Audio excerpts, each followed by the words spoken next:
यह है जितिया व्रत की चीलो सियारिन की पौराणिक कथा।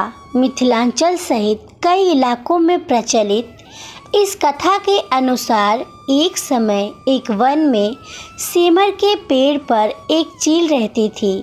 पास में वही झाड़ी में एक सियारिन भी रहती थी। दोनों में खूब दोस्ती थी।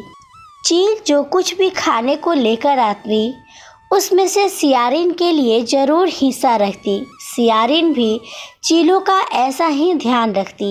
एक बार की बात है, वन के पास एक गांव में औरतें जिउतिया की पूजा की तैयारी कर रही थी। चीलों ने उसे बड़े ध्यान से देखा और इस बारे में अपनी सखी सियारिन को बताई। दोनों ने इसके बाद जिउतिया का व्रत रखा। दोनों दिन भर भूखे प्यासे रहे, मंगल कामना करते हुए व्रत किया। लेकिन रात में सियारिन को तेज भूख प्यास सताने लगी। सियारिन को जब बर्दाश्त नहीं हुआ तो वो जंगल में जाकर उसने मांस और हड्डी पेट भर कर खाया। चीलों ने हड्डी चबाने की आवाज़ सुनी तो इस बारे में पूछा। सियारिन ने सारी बात बता दी।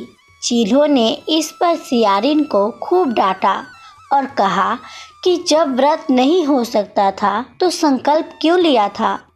सियारिन का व्रत भंग हो गया, लेकिन चीलों ने भूखे प्यासे रहकर व्रत पूरा किया। कथा के अनुसार अगले जन्म में दोनों मनुष्य रूप में राजकुमारी बनकर सगी बहनें हुई। सियारिन बड़ी बहन हुई और उसकी शादी एक राजकुमार से हुई। वहीं चीलो छोटी बहन हुई, उसकी शादी उसी राज्य के मंत्री पुत्र से हुई।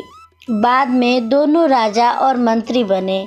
सियारिन रानी के जो भी बच्चे होते वे मर जाते, जबकि चीलो के बच्चे स्वस्थ और हट्टे कट्टे रहते। इससे उसे जलन होती।